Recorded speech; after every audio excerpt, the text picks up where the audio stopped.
Yun, good morning. Mapagpalang araw po muli sa ating pong mga ka-idol, sa ating pong mga ka-journey, sa mga adventure, sa ating pong mga videos.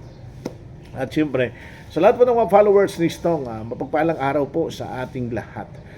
Okay, sa araw nito mga idol, magbigay lang po ng reaction kasi nanonood ako o napanood ko po yung video nila by ano po, na may title po ito na mayroon silang kakatagpuin na dating kasama. Pero hindi po sila nagtagumpay dahil nga sabi nga nila, hindi sila nakapasok dahil dun sa baha. Okay. So, nagbabasa ko ng comment section. Mayroon lang akong nabasa doon sa comment na sabi nga niya, sana sila Kuya Noy at Ate Mingay. Ibig sabihin, sana yun ang pupuntahan nila. Ano, ang wish nung nagko-comment. Sana daw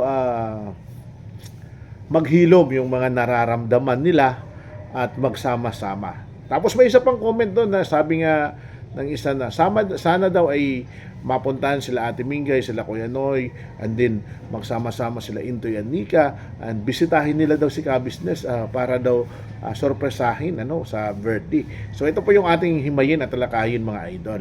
Okay. Doon po sa usapin na sinasabing sana ay si Ate Mingay at Kuya Noy ang kanilang pupuntahan. Sana daw ay maghilom ang kanilang mga nararamdaman. Okay. So doon ako nag-concentrate. Alam niyo po kasi mga idol, ako para sa akin, siguro mas mauunawaan natin yung sitwasyon nila Bay nung panahon na nasa ka-business pa sila.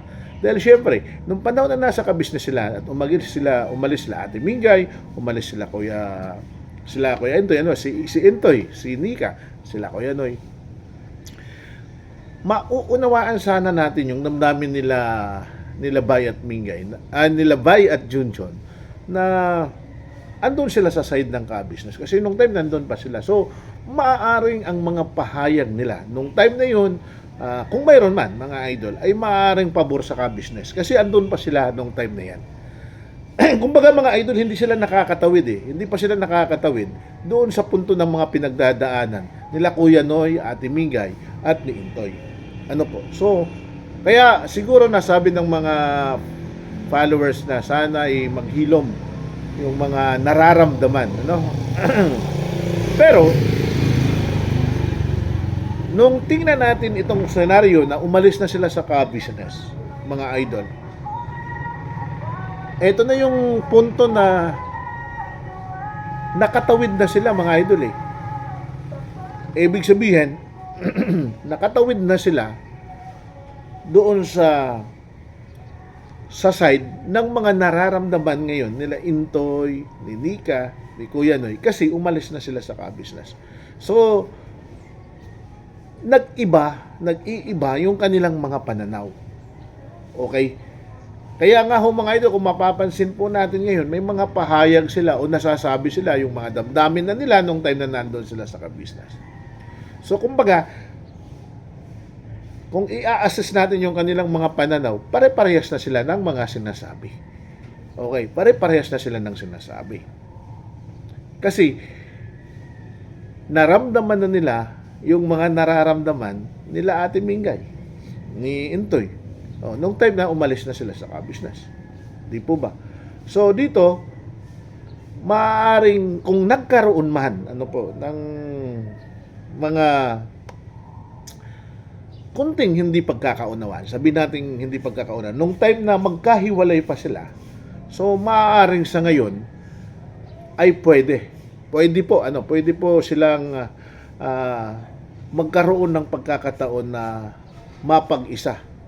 Kasi, pare-parehas na sila. Kaya lang, the common denominator dyan is acceptance. Kasi, syempre, kung mayroon man, halimbawa, nasabi sila Junjun, sila Bay, na hindi naging katanggap-tanggap sa side nila Ate Mingay, nila Kuya Noy, nila Intoy, nila Nika, nung time na magkahiwalay pa ang kanilang mga kinakatayuan, andyan po sa punto na tinatawag na acceptance. Ngayong nakatawid na itong si Bay at Junjun, di ba? Kasi kung titingnan natin, pare-parehas na sila ng kalagayan. So, ang makakapag-ugnay doon sa tatlo is acceptance. But I do believe na siguro kung malawakan lang ang pangunawa, kasi doon naman sa acceptance kasabay na rin po doon yung pagtanggap kung mayroon man silang nasabi sila Bay at Junjun na hindi naging katanggap-tanggap sa kila Ate Mingay, So yun lang naman yung susi, and at the same time yung pagpapatawaran, kung mayroon man ha, sinasabi ko kung mayroon man, then yun ang magiging bottom line o magiging daan para magkaroon sila ng pagkakaunawaan. Now doon tayo, tawid tayo sa punto na sana daw magkasama-sama, sana daw sila Intoy ay magkasama-sama sila ni si Noy, ano po, at Ate Mingay, sila Bay, sila Istong, and then sorpresahin nila si Ka-Business. So, dito naman ay malaking question mark yan. Bakit? Tayo ho, hindi naman tayo against sa ganung bagay. Kasi hindi rin natin maisasantabi na hindi naman sila magkakaroon ng channel eh. Di po ba? Kung hindi na talaga nagmula sila sa Ka-Business. Yan po ay isang katotohanan na hindi mabubura. Hindi sila magiging vlogger, hindi sila magkakaroon ng channel kung hindi po ang Ka-Business. Totoo po yan. Pero, hindi rin naman dapat na yung pagkakaroon nila ng channel, pagkakaroon nila ng ng pagiging vlogger, kung ano mang tinatamasang biyaya mayroon sila ngayon, hindi rin naman nila daan na araw-araw na lang ay pasasalamatan kung saan sila nagmula. Bakit? Kasi hindi masama ang pagpapasalamat. Kaya nga lang, kung ang bottom line ng paghihiwalay ay mayroong malalim na dahilan, sila lang po ang nakakalam. Kaya natin sinasabi na ang pagtatagpo o kung magkakaroon man ng reconciliation, panahon lang ang makakapagsabi. Why?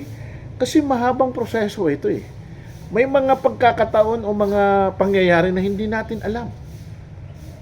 May mga senaryo na hindi natin alam. At sila lang ang bukod tanging nakakaalam. No?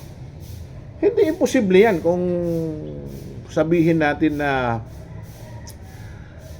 bisitahin si Ka-Business at magkaroon, sorpresahin nila sa birthday. Hindi po imposible yan. Pwedeng maganap. Kaya nga lang, may dalawang tanong tayo. Una, magiging acceptable pa sa Ka-Business kung sakaling ganon. Kasi mahirap naman yung sabihin natin na andun pala sila pero hindi pala bukal sa kalooban. Mayroon silang mga baggages na dinadala. Di po ba? Or magiging katanggap-tanggap ba dito sa mga naiwan? Ang sa akin lamang is antayin natin ang takdang panahon. Antayin natin ang takdang panahon. Ito po yung sinasabing parang nag-aabang tayo ng telenovela. Aabangan natin kung ano po ang mangyayari. Marami kasing dapat i-consider kung sakali. Una, syempre dapat isa lang alang yung mga followers. Sa ngayon po mga idol, hindi po natin maipagkakaila na si Istong, si Bay, si Ate Mingay, si Intoy, ay mayroon silang mga followers na hindi na mga ka-business. Pero masugid na nakasubaybay sa kanila. Pangalawa, yung mga sponsor, mga nagsusuporta sa kanila, yung mga nagbibigay sa kanila. Di po ba? Yan ay dapat isaalang-alang. Bakit? Kasi kung titingnan po natin, pwedeng itanong natin sa pag-a-assess, sa pagpa-process, bakit nangyari na may maraming mga biyaya, bakit nangyari na may mga maraming sponsor na dumating sa kanila nung time na wala na sila doon sa Ka-Business? Bakit hindi ito nangyari nung nandun sila sa Ka-Business? So doon papasok yung analysis na maaaring ito ang gusto ng mga sponsor nila. Na parang nabigyan sila ng talagang full force na suporta nung time na wala na sila sa Ka-Business. So dapat isaalang-alang nila yan. No, hindi tayo kontra sa mga ganyang klaseng reconciliation. Hindi tayo kontra. Pero hindi rin tayo ang magtatakda na mangyari yun. Kasi maraming mga dapat isaalang-alang. Sa ngayon makita natin si Bay, yung channel ni Bay and Junjun, ano na yan, stable na yan. Yung channel ni Kuya Ate Mingay, andyan na, may mga sponsor na dumarating. Yung channel ni Intoy at Nika, talagang ano na yan, andyan na po. May mga sponsor na nandyan na. Ano po, kumbaga, stable na yan. Yung kay Istong, on process na. So, saka ko na lang po masasabi na ang pangyayaring ito ay ang mag-uugnay na lamang ang panahon. kung magkakaroon man ng reconciliation, pagpapatawad, sila din lang ang nakakaalam. So, ito po yung mga idol ang ating pakakatutukan, pakakaabangan kung ano po ang mangyayari. Napaka-exciting po ito. Pero for the meantime, suportahan natin.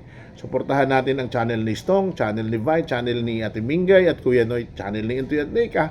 Habang andyan sila tumutugay-tay sa pagbablog. Kasi ito naman ang kailangan. No? Ito naman ang kailangan. Ang magkasuportahan. At siguro, ang ang posibleng mangyari, malaki ang tsansa, ano po, na sa nakikita ko, na posibleng mangyari yung pagkikita-kita ng apat. Bakit? Kasi sila pwede silang mag-usap, mapag-usapan kung ano man yung kanilang mga saloobin, ano po, and then after that, na magkahiwa-hiwalay man sila, stable na sila. Masarap kasi yung wala kang binibitbit, ano po, na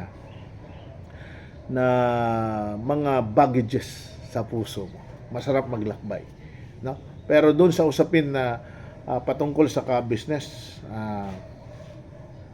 malaking question mark yan. Magpagano pa man, abangan natin at tutukan mga idol kung ano po ang posibleng maganap. Ito po. Pero again, sinasabi ko po sa inyo, hindi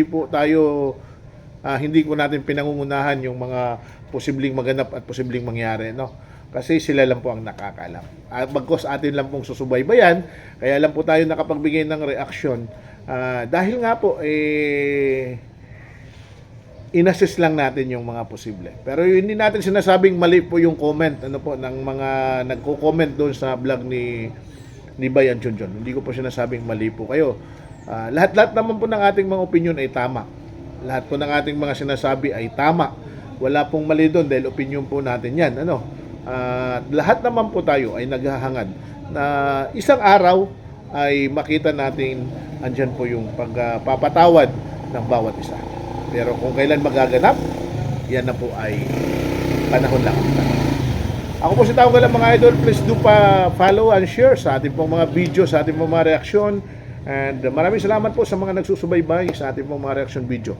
And of course, please do connect and follow Bayan Junjun, Stong, ganoon din po si Ate Mingy at Kuya Noy, Intoy, and Nika. God bless us all mga idol. Bye-bye po muna hanggang sa susunod na video. Paalam.